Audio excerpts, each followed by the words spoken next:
Hello, everybody. It is great to be here one more time today. And my name is Gary Fowler. I'm the CEO, president, and founder of GSD Get You Done Venture Studios, premier AI and quantum venture studio located in the heart of Silicon Valley. I'm a serial entrepreneur with several unicorns under the belt. I was on the original management team of Click Software, which was sold to Salesforce for $1.35 billion, and also the co-founder of one of the first generative AI companies, pre-transformer models, Eva. We believe at GST that intellectual capacity is evenly spread around the world, but opportunities are not. And with that, I have the pleasure of having an incredible friend and a great guest today, Bill Reichert, a partner at Pegasus Tech Ventures. He's an entrepreneur, venture capitalist, a mentor, an author, a speaker, a board member, advisor, educator, partner, spouse, parent, and a general enthusiast. And as he says, not all in that order.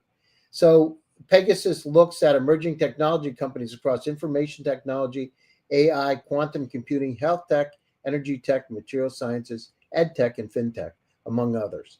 So Pegasus is a global venture capital firm with headquarters in Silicon Valley, has invested in more than 140 startups worldwide, mainly in AI, robotics, big data, health tech, and deep technologies. They're actively involved in supporting those companies by connecting them with its network of global strategic partners. And also, they have an incredible event called the Startup World Cup, one of the biggest international startup competitions in the world. With that, I'd like to introduce my friend, Bill Reichert. Hi, Bill. How are you today? Hey, Gary. Thank you so much. Really appreciate that extraordinary introduction, and love the intro effects there. Very professional. I'm very jealous. But thank you so much for joining me today. I am delighted to have this opportunity to talk with you. So, can you share a bit about, how you first became interested in innovation and in particular emerging technologies like AI?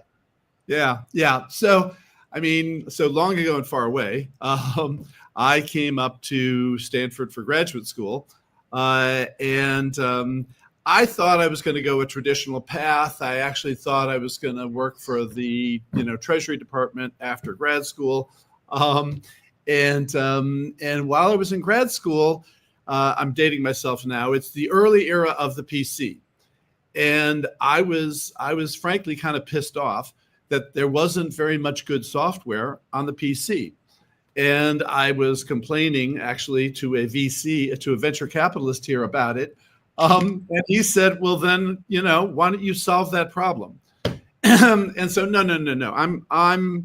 I've got other plans for my career. And he said, come on, Bill, what are you doing here? Just, see if you can figure out how to solve the problem. So buddy and I, we took the entrepreneurship class at Stanford, and we put together our deck, and we went to the VC, and he said, okay, here's $600,000, go build a company. And that got me hooked on Silicon Valley. And we took off like a rocket ship, and I thought, oh my God, this is just amazing. The end of the story the end of the story is that company crashed and burned, blew up quite spectacularly. but I got hooked on Silicon Valley, and all of the energy that was going on here compared to the East Coast, where they were worried about selling convertible debentures to utilities. Yuck, right? So that got me hooked here. I met my wife, dragged her out here, and the rest is history. So I spent a chunk of time as a serial entrepreneur. Fast forward, my next company we took public, and then I crashed and burned another company after that. And then my fourth company we took public, and that's when I flipped over and got together with Guy Kawasaki, and we started Garage Technology Ventures. And very much sort of the spirit of GSD back then. So this is in the bubble. We started Garage in 1998, and our thesis was that the next big thing was not the internet. The next big thing was global entrepreneurship. That was the underlying thesis of Garage. And so our model was we were going to cast the net globally to find the best entrepreneurs, the best emerging technologies, wherever they were, and then plug them into Silicon Valley. And so we were funded by Sequoia and Mayfield and Draper Fisher Jurvetson and Silicon Valley Bank to be, in essence, the farm team for Sand Hill Road. So that then, of course, got me into the flip side of innovation, which was, okay, how do you know how to sort of innovate, create new companies. How do you assess other entrepreneurs? How do you decide if an innovation is going to work or not? And so I have been puzzling on that one ever since.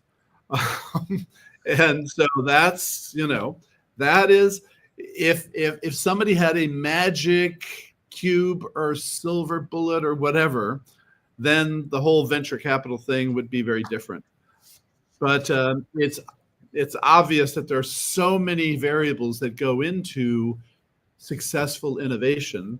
And we keep working on it to try to figure it out. But I'm going to push that question back to you as well, Gary. I want to hear your point of view. We say intellectual capacity is evenly spread around the world, Bill, but opportunities are not. And it's kind of like, I say it's like Indiana Jones going out and finding the Holy Grail. A lot of people are afraid to go. They don't want to go to Nigeria, Ghana, Zambia, South Africa, Kenya, and they're not using their own money. And when I came up on the GSD side, I said, use my own money and go out and do it to prove that the model works. Today we have 169 companies in GSD. We do have Harvard MBAs, Stanford MBAs, MIT MBAs, doctors from Yale, some of the best companies in the world. One of them right now is raising over $100 million. And they come to us to scale. It's not about acceleration. It's about scaling. The business model, canvas, and design thinking are important, but it's about scaling. The network and contacts, the operational expertise, and the access to capital. Those three in a resilient team. We talk about, Bill, about pivoting, but the thing is, nobody talks about where you pivot. Pivot can be a circle, right? It's about pivoting to success. And so if you use those, and if you've done it or not, and you have an incredible network with people just like yourself, you can literally do anything. So pivot to success. And that's what we see. And then, I wanted to ask you a question. You talked about innovation, and you're dealing with these companies, these corporations all over the world. What do you see as the key drivers of innovation within these organizations today? And the follow-up is, what factors are most critical in creating an environment that fosters experimentation? Because companies, Harvard's MBA was to teach managers how to manage, the first one on the planet, not how to be entrepreneurs. How do you go down through, and what are the key drivers, and what factors are most critical? Yeah. So we've learned a lot here at Pegasus about helping established corporations with their innovation strategies. And, first, what you got to have is you've got to have, commitment from the top. And generally that commitment from the top happens because there is some significant awareness, and maybe it's even fear, that the world is changing, and, the rug could be pulled out from under our feet if we don't stay on top of what's going on out there. So, we went through an extraordinary era of global growth in the post-war era. Things are slowing down now, and, there's a whole bunch of sand in the gears. And so a lot of corporations are trying to figure out, wait a second, how can we create the next billion-dollar business by 2030? And what are we going to look like in 2040? And what's the world going to look like in 2050? And so we need to have that sort of awareness at the top. But then the implementation is critical. And one of the things that we've discovered that is, I think it's our secret sauce as Pegasus, is that you cannot anoint an innovation team inside a corporation and say, okay, you're the guys responsible for innovating. Everybody else will just keep on doing their jobs. That will never work. So what we learned early on is you've got to integrate across the top of the entire management team. And so what we've done is we've created a program we call Pegasus University, where we invite the senior managers from across the business units and R&D to come sit together in a virtual Zoom seminar to talk about innovation, to talk about, how do you implement experimentation inside your corporation? How do you reach out and work with startup companies? How do you invest and collaborate with startup companies? Because we see big corporations making lots and lots of mistakes along those lines. And so as we run these workshops, we'll get 40, 50, 60 senior managers from across the corporation who come to these, and senior management is saying, look, you guys are all responsible for innovation. You're all involved in our innovation strategy. We're not just going to anoint this one team to go do innovation. In the best cases, we're seeing some of our corporate partners, they're actually putting KPIs on the business units for doing sort of innovation activities. And so, getting their head set on, it's not just about the quarterly results. We've got to think about how this company is going to look in 5, 10, 20 years. And the only way to get there from here is if everybody is involved. Yeah, and they're not, the political machine isn't out there trying to push them down saying, oh, we got to generate revenue. And what are your, the KPIs on a good side to innovate? That's important, because that's not how the businesses work a lot of times, right? Right. So back at you, Gary. I mean, you've been around the world. You've taught innovation. You've been an innovator. What's your perspective on the secret to developing an innovation mindset in an organization? I mean, the thing is, you can't limit yourself. I remember a few years ago, I had a conversation with a guy named Patch Adams, who was in a movie. Robin Williams portrayed him in a movie, and I met Patch and had a number of conversations with him. But I remember him saying to me directly, said, it's about not looking at the problem; it's about looking at the solution. And in the movie, Robin Williams put 4 fingers up and said, what do you see? And he said, 4 fingers. He said, look beyond. And, when you look beyond, you see 8, right? Because it doubles. And Patch told me that directly. And in psychology, we call it the self-fulfilling prophecy, right? The Pygmalion effect. You believe in what you believe, and you can make it happen. And one of the things about being an entrepreneur is not letting the bad stuff get you down, thinking positive about how do you get through it, not looking at the problem all the time. What is the solution? What is the solution?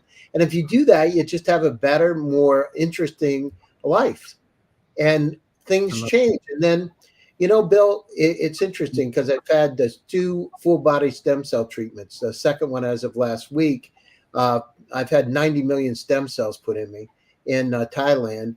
And I remember people saying, you're going to die, you're this. Well, there's a reason 7,000 of some of the wealthiest people in the world look young and have solved a lot of problems in their life because they're using the edge of technology to help them.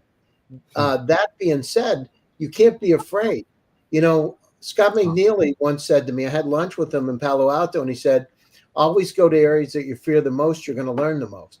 And that's it. The older we get, we kind of we try to reduce risk. It's not about that. Live life vibrantly. Yeah. It's people have asked me, why is it that you are willing to take risks? Why is it that you're in the business of risk taking out there in Silicon Valley? And I'm curious. I mean, I know people frame it that way, but from my point of view, sort of all of my career, it's not about taking risks. It's about doing what is obvious and inevitable. And, in my mind, at each step that I've taken and the companies I invest in, I don't invest in them because I love risk taking.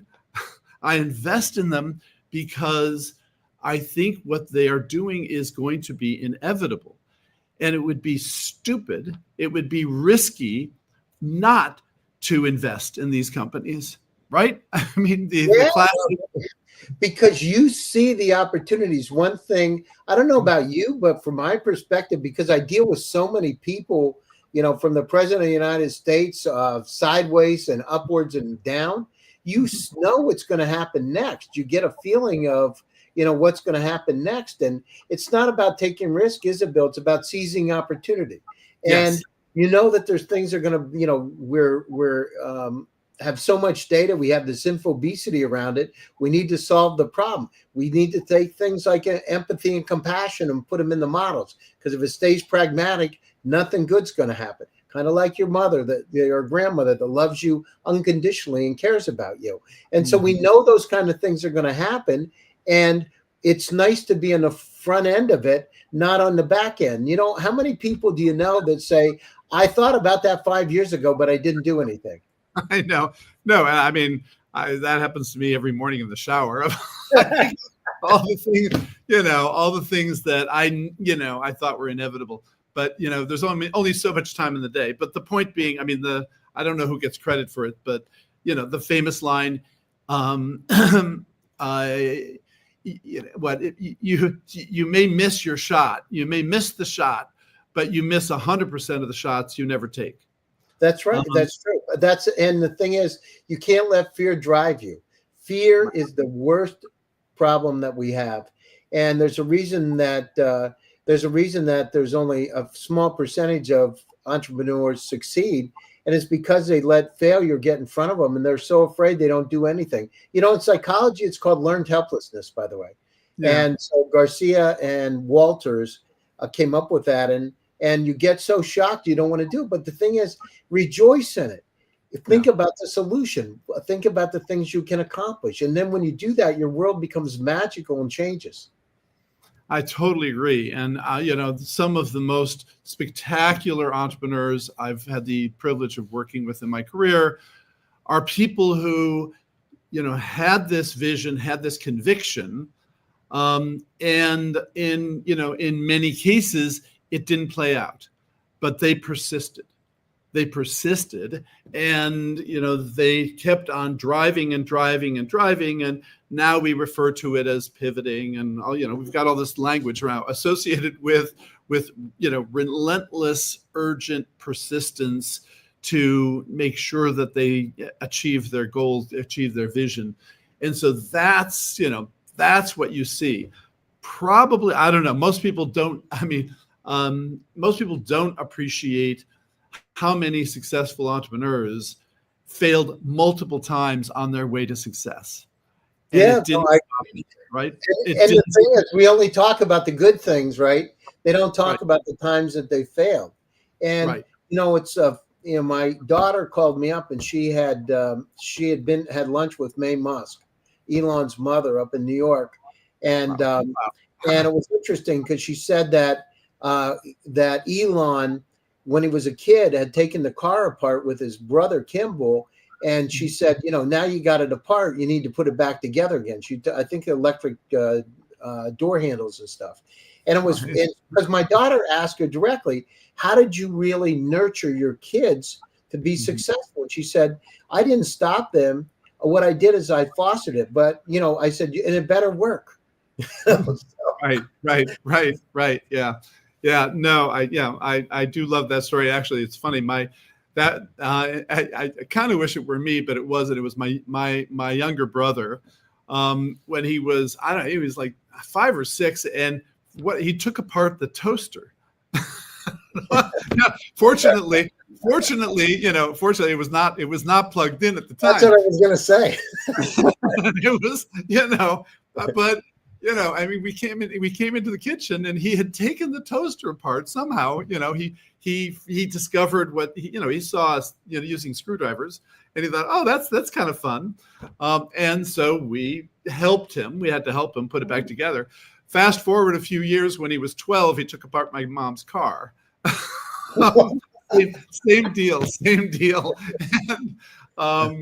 And not entirely, obviously, but he decided that he was gonna fix my mom's car, and fortunately, God bless, he put it back together. And then fast forward, went to Harvey Mudd, became an engineer, and has been an unbelievable, engineer ever since. But this clearly you're born with some aspect of this, right? I mean, my brother and I grew up in the same family. I have a very somewhat different mind than he does, but I think your point is that you've got to have this mindset of as you say, GSD, right? You've got to have this mindset of trying it, of at least trying, getting out there and doing it.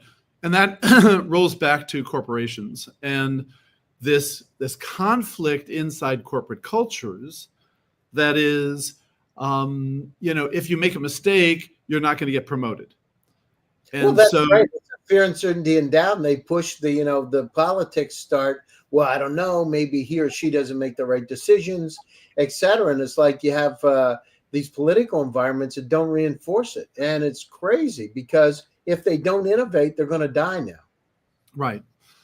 Right. And so we emphasize, to our corporate partners, you've got to create frameworks to let the teams, experiment and try things.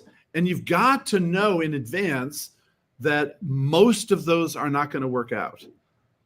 And you need to focus on what do we learn from the things that don't work out rather than punishing failure.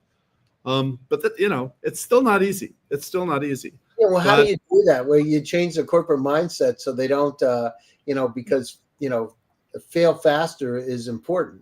But how do you reinforce it in a corporate culture that's just like, it's almost diametrically opposed to what they learn, right?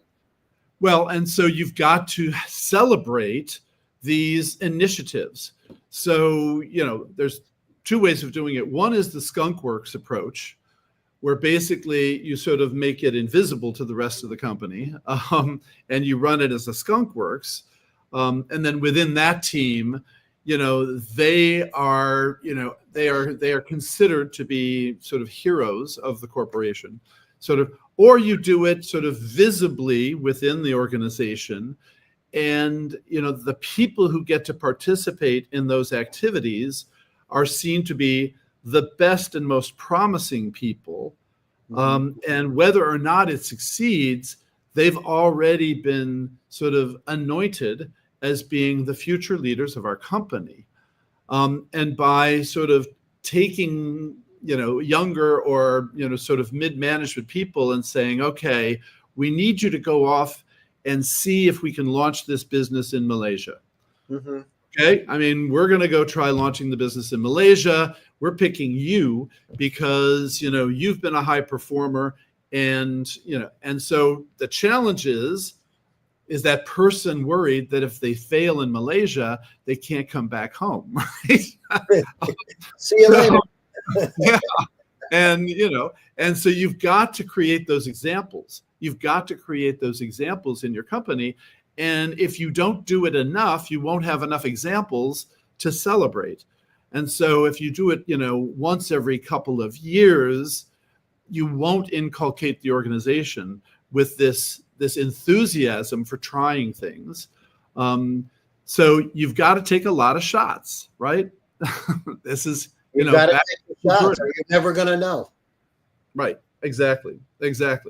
So, okay, Gary, back to you in terms of, what were the pivotal moments in your career that got you on the pathway that you're on? I mean, I don't know, when you were a kid, did you think, oh yeah, I'm gonna, grow up, work in a few companies, travel the world, and then wind up in Miami? Is that, I don't know. Oh, exactly. Well, I mean, that was your dream, huh?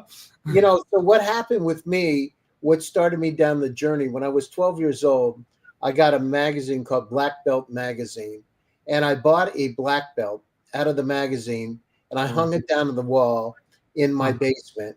And there were no martial arts instructors that were close by. And my dad came down and said, "Why did you buy that?" And I said, "Because I'm going to wear it." And every day I would visualize wearing that black belt.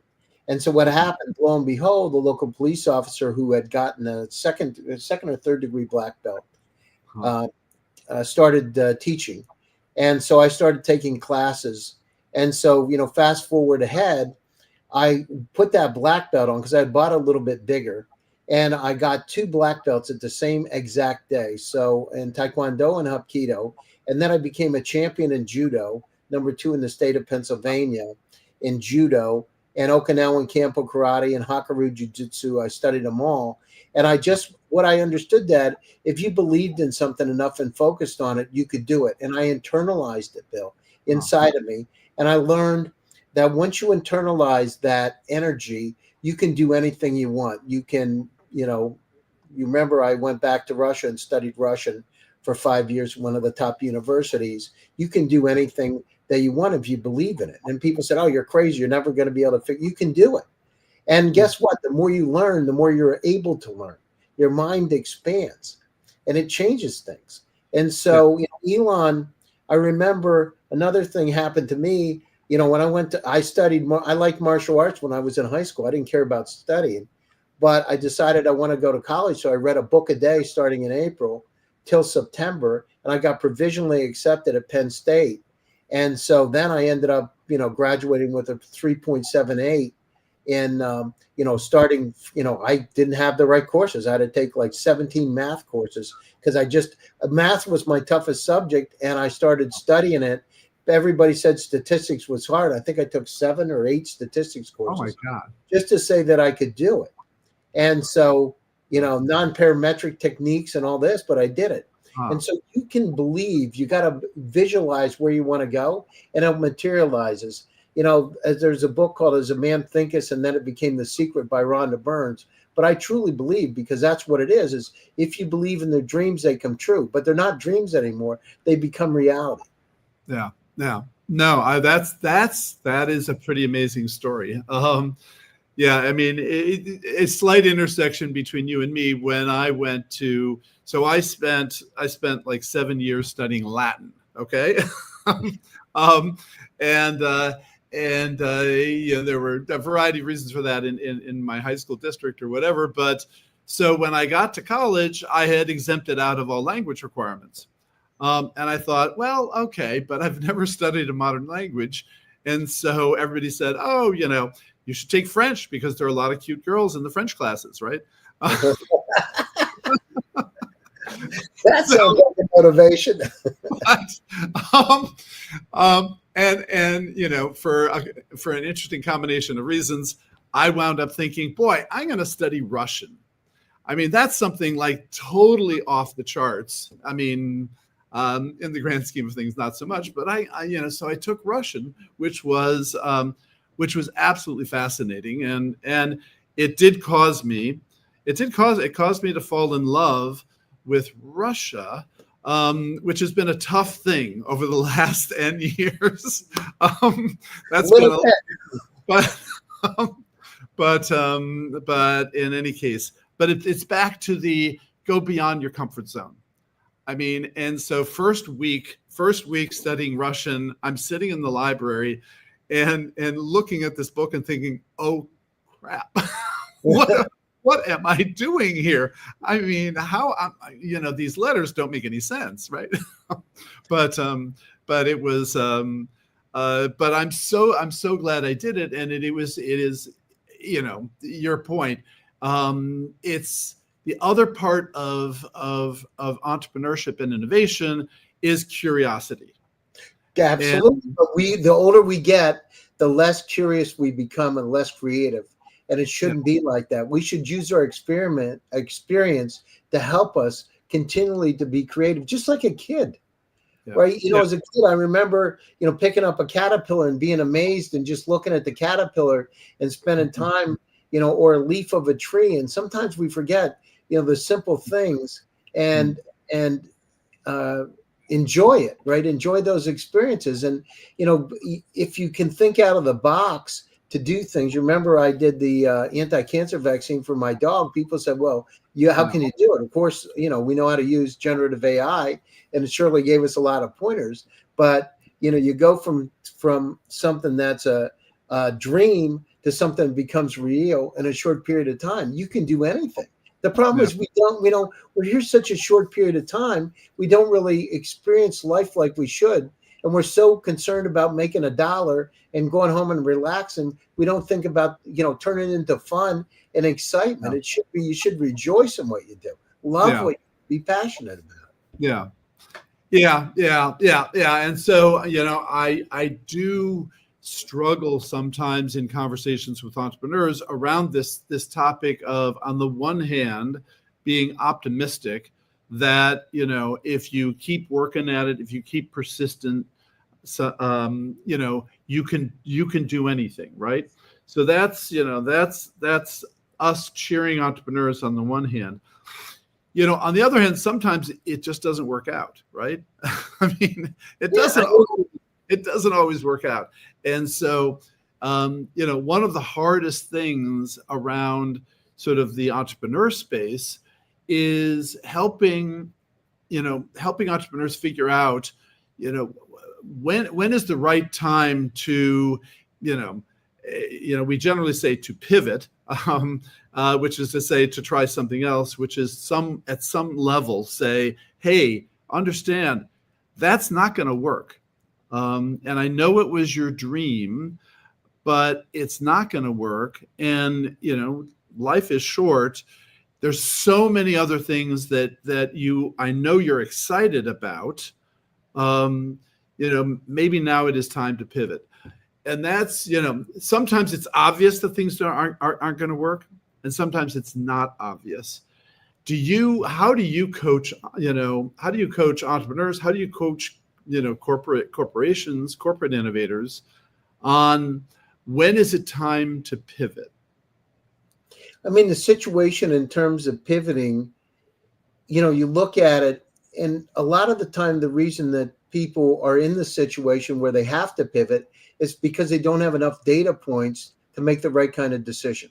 Yeah. So what we want to do is, what we found is, by dealing with a lot of high net worth individuals that own a lot of the companies, right? 99% of the wealth, 1% of the population. And having that knowledge, we can help them pivot in the right direction to be able to make the right decision. And, I remember I was at Stanford and I had a conversation with Stuart Butterfield, and he told me about his company with Slack, before it was Slack, that was a gaming company. And he said, we took, I had to lay people off, and I came up with this project management tool. Listen, it takes, guts to be able to make those decisions sometimes. But the more data you have, and the more people like yourself and like Pegasus that are out there that have experience, you can help those companies pivot. The problem is, when you're in a silo, even us, right? You're in a silo, you get so into it, you don't know what's happening in the rest of the world. And it's not saying they're not smart. It's just they're in the silo and they need other opinions. No, I think that's right. And so I struggle sometimes to figure out how to tell innovators the story of, the story of Twitch, for example, right? So started as Justin TV. A big idea, an obvious idea. We should be able to stream events, over the internet. Hello, right? That was, his big obvious idea. And he launched it and he tried it and it didn't work and it didn't work and it didn't work. And then these gamers,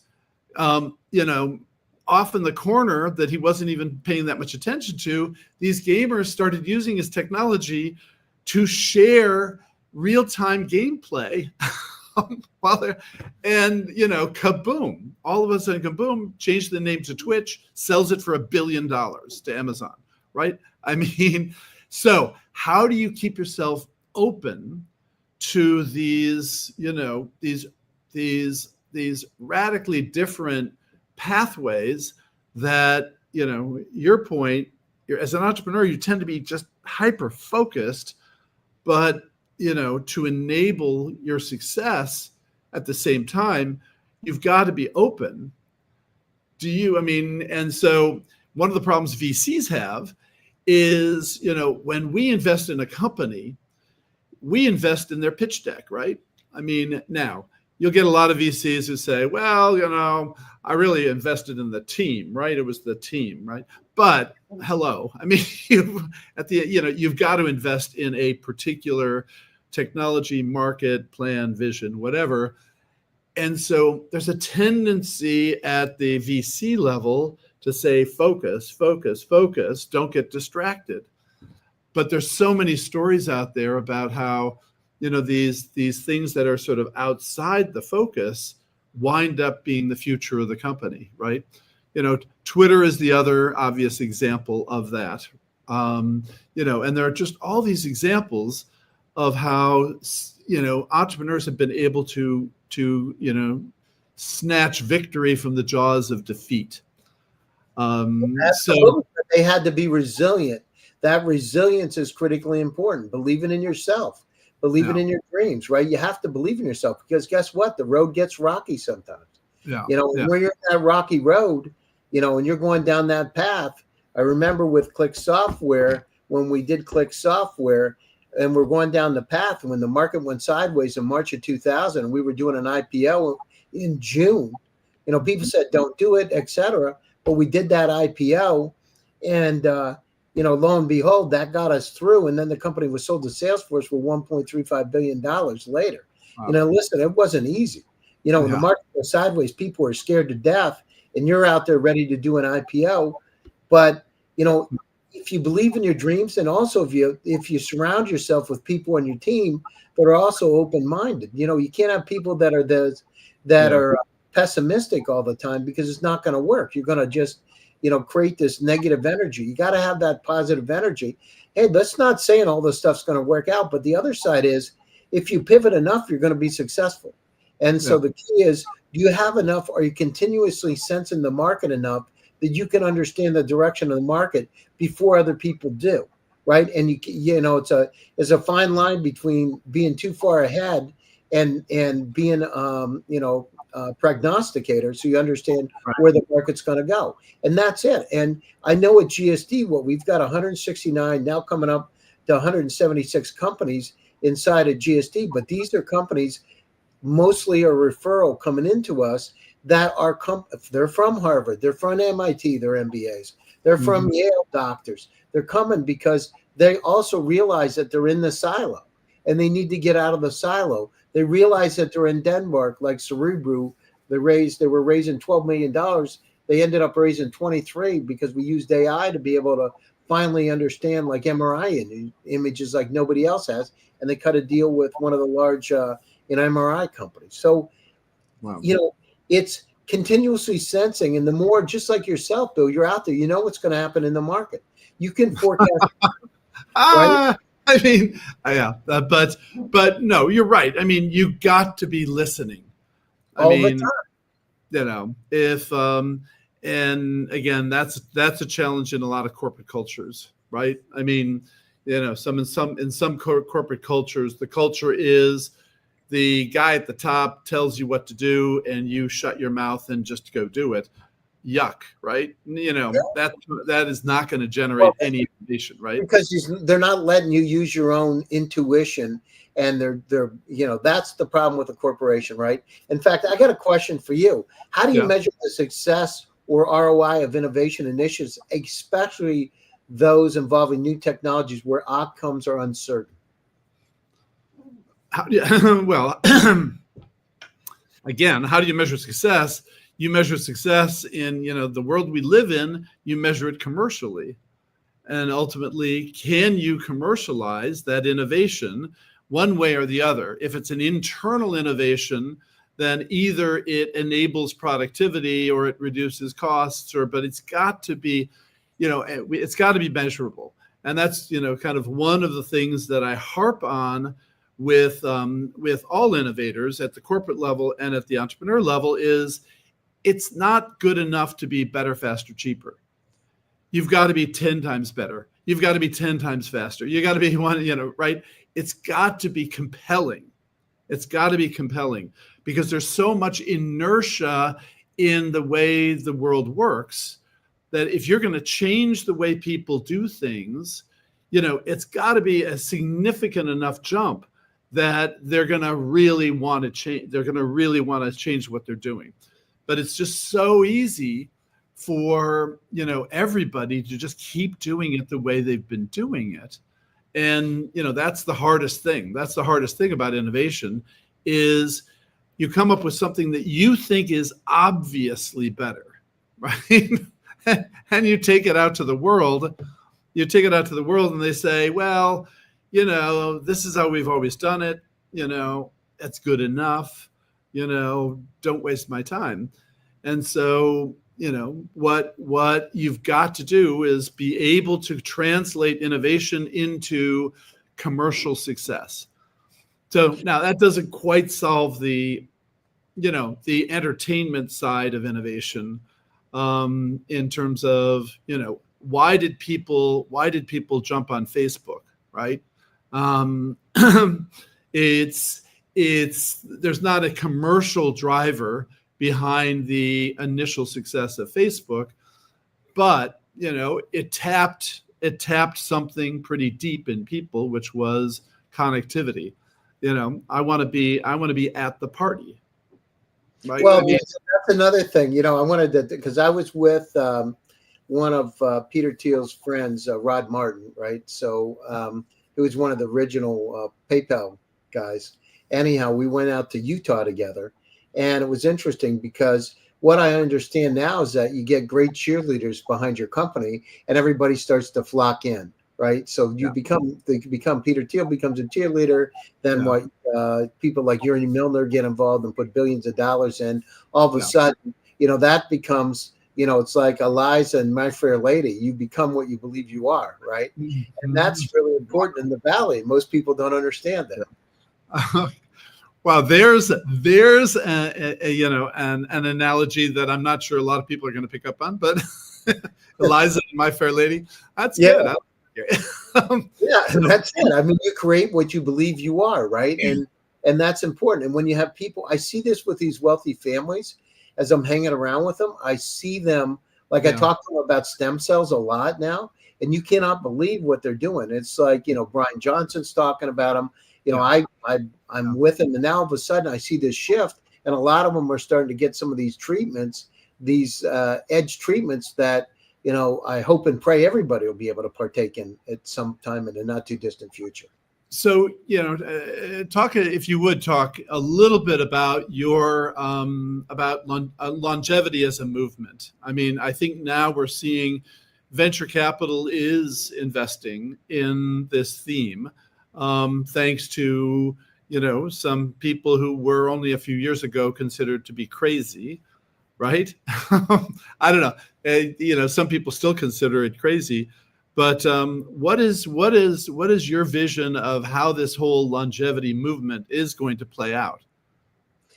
So the thing is, it's just like anything else in Silicon Valley, right? In the beginning, people think it's crazy. Just like when they said Amazon's just for books, and Jay Leno interviewed Jeff Bezos and said, "You're bleeding money," and they didn't understand he was going to change everything with the platform that he had in place. Mm-hmm.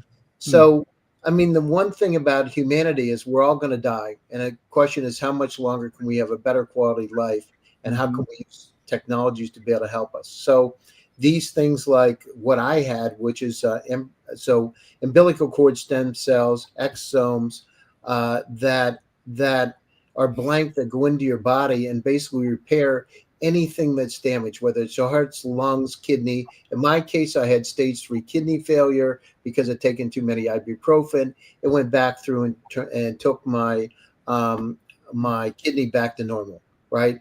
And not only that, all the wrinkles are out of my face, and it happened in hours. It was unbelievable. Wow. And so there's only been 700 people that have done at the clinic I went to, which is a #1 clinic in Thailand. There's only 700 people that have ever done it twice, right? And I have done it. I did it last week again. Wow. And what it does is it gives you a tremendous, I feel 20 years younger, and I have a lot more energy than I did before. The key is, can we extend the quality of life, and how can we take care of some of these diseases? I think, the way we're set up is that we don't really want to cure people because they make too much money off just keeping people with pills and that kind of thing. and having these technologies that can basically cure these diseases. So once we realize that, and people aren't afraid, they're afraid of like stem cells because they don't understand them. So now we're at the point where people are just getting the knowledge about this stuff, how powerful they are. I saw people with a guy with supranuclear cerebral palsy that could not walk, and I saw him get up and move his hands, and they were, palsy, they shake, right? I saw it with my own eyes. There are people like dementia, Alzheimer's, etc. So if you take all those 7,000 different people that have come through and you look at it, people said, well, there's this placebo effect. But I can tell you, with my kidney, it's normal again. And I was thinking, because of this ibuprofen, I was either going to go down through and have dialysis or have to get a transplant. And now it's normal. And the situation is, I saw the miracle with and not only that, it's like my skin, all the wrinkles went out of my skin everywhere. It's gone. And imagine on the outside, I did it IV in the inside. So it means you can't,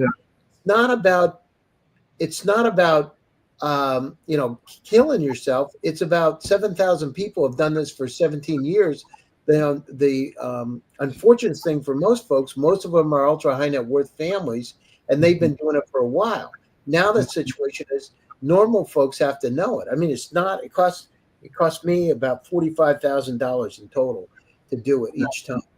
And you look at it, people say that's a lot of money. Well, how much is it worth living another year or 10 years or 15 years? I don't know. It's worth what it is. What I mean? It's not going to be any good when you're in the ground or burned up and then earned somewhere. So, so it's a matter of education. It's always been like that in the Valley. You remember when we did Findo in the beginning, we were so far ahead of everybody with what we were doing and using unsupervised AI pre-transformer models with those patents. If we had it today, we could have been a grok, right? We could have moved into a different kind of environment. We were just a bit early, but now it's understanding where the market's going to go, and longevity. It's trying these things to be able to help you. Everybody wants to live longer. Let's not just medicate ourselves. Let's cure the problems. On my side, the stem cells that I got crossed the blood-brain barrier, went into my neurons and synapses. I don't know how much cognitively better I am, but I know I'm a lot because I started getting some eidetic imagery because of it.